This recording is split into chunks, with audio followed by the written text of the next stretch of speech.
Well, as the title says, the 55 is gone.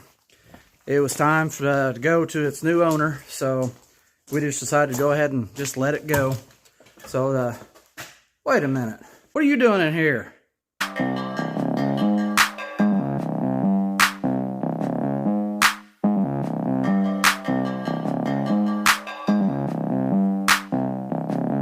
You gonna get in? Yes, I'm gonna get him. Can you get in? Yeah, I can get him. Well, here, this one. Oh, there.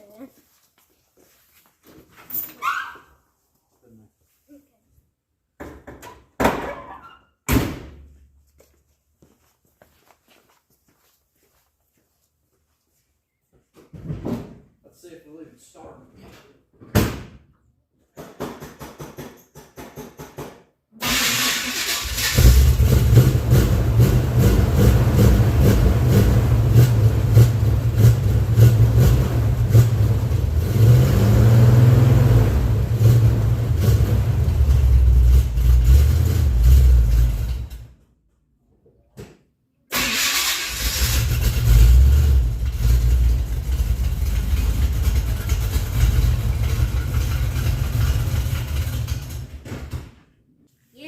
All right, well, we played a trick on you.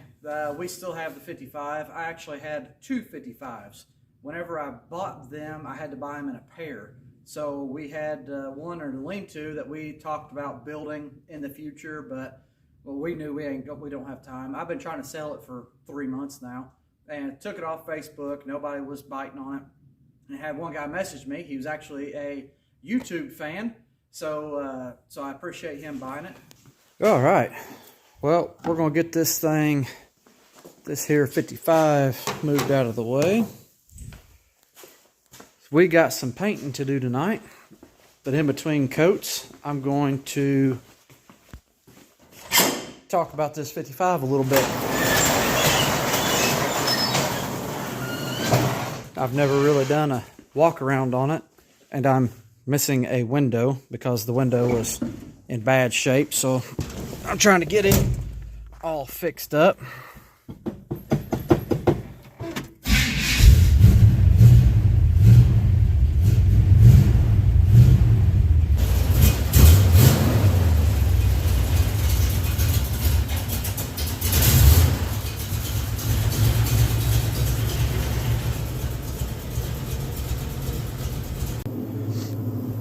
All right, here we go.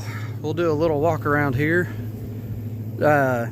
It is a 55 Chevy wagon. I ended up buying two of these things from northern Indiana, and it was a package deal. I had to buy two cars and a whole 2 truckloads full of parts. I had to make 2 trips back and forth the north side of Indy and pick up all the parts for this thing.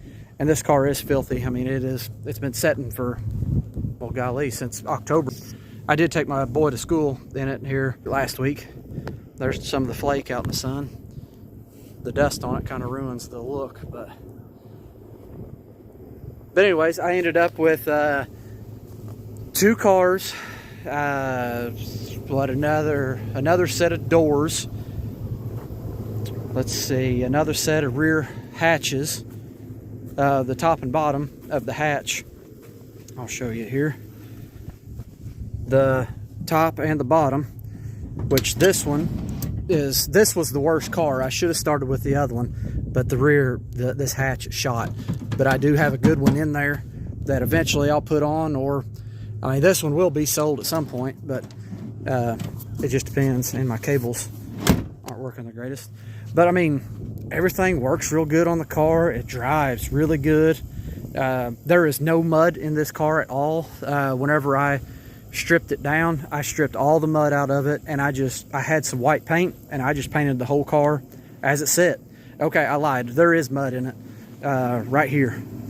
The tops of these rust out real bad all the time, so I just put the mud that was in it, I just left, so you can see the crack in it there. But so I just scuffed it down, sanded it down, because the car was purple, and I was not going to drive a purple car, so I just sanded it down and just painted it white.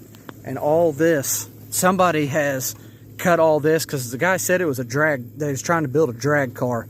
This is just so flimsy where they've cut everything out. They cut all the structure out of it, but it had mud in it like an inch thick. So I ground all the mud out of it and just left it because eventually I was going to put a quarter in it, but now I'm just going to drive it.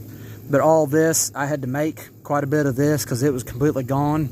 I put all new rockers in it, new floors, as they were completely shot. The motor in it is just a small block Chevy 350. It is a GM performance motor from the 80s. I believe it's one of the Mexican GM performance motors. Got my Mickey Thompson valve covers on it. All this was in it when I got it. It ran and drove when I got it. And man, that pulley don't look the straightest. No, it's loose too. Tell I don't work on this very often. But it, after I got it on the road, started driving it regularly. I was trying to get this thing going for the Street Rod Nationals because I used to pinstripe at the Street Rod Nationals. For the past 10 years, I striped there. But the year I got this done, there was some altercations, and let's just say I don't pinstripe there anymore. But that's a story for another day. But I wanted to get this car ready to go because I used to have to carry all my stuff about a mile into the show. So getting this thing on the road was important to me.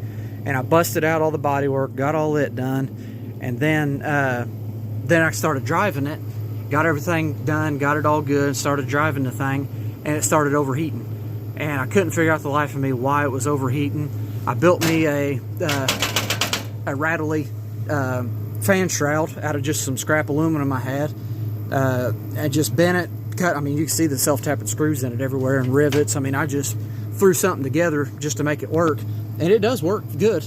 It really wasn't needed because, I mean, that fan is close to the radiator as it is, but the head gaskets were blown.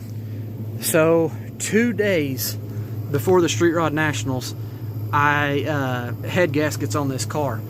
The guy from let's think of his name here, Terry Cummins from Bedford, Indiana, Cummings Machine Shop.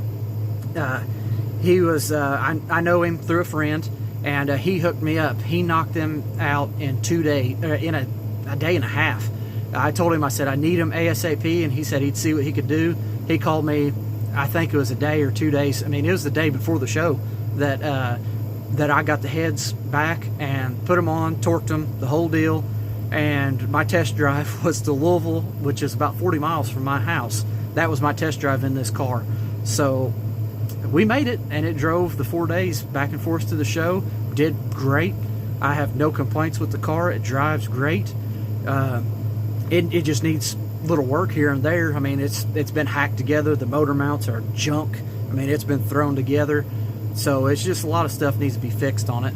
But it's just a fun car, and it'll be good until I get rid of it, and I'll just move on to something else. Probably my truck. I'll get my truck finished and cruise around in it. Me and Ezra will cruise it around. But until then, we're going to drive the snot out of this thing. I am going to modify the brakes a little bit because this car will not do a burnout, and that bothers me badly. So I'm going to put a brake bias adjuster on underneath the dash so I can turn the rear brakes off, so I can do a standard burnout in this thing. Because, I mean, what's the point of having a cool car if you can't do a burnout? I mean, come on. So it's a wagon too. Wagons like to hook up, and they don't spin very often. So that's why people used to use them for drag cars so much. But so there it is, and one day we'll do a driving video of it. But this is just kind of walk around while I'm waiting for my paint to dry. So I'll show you the interior. It isn't much. The interior is not much at all. It's just a Mexican blanket over a rotten seat. I mean, it's pretty sad shape, but there we go. Now it's all hidden, and it just looks like an old rat rod. It's got a automatic hearse shifter in the floor, and I haven't cleaned it either. It does have new carpet in it, and it does have all the new floors in it and everything like that. I mean, the car's solid. I mean, it does drive excellent. Doors shut decent on it. But I was looking at it the other day. I was like, for just being an old beater car, the car is pretty straight. I mean, it wouldn't take a whole lot to get it to be a nice car. And look, that's how easy the hood shuts. I mean, it's just, I may talk myself into keeping it now, but I doubt it. But anyways, there it is. It is just a nice driver, especially after I lowered it. It just looks a lot better, and it drives great. It just needs a few little works here and there, but we'll get at some point. But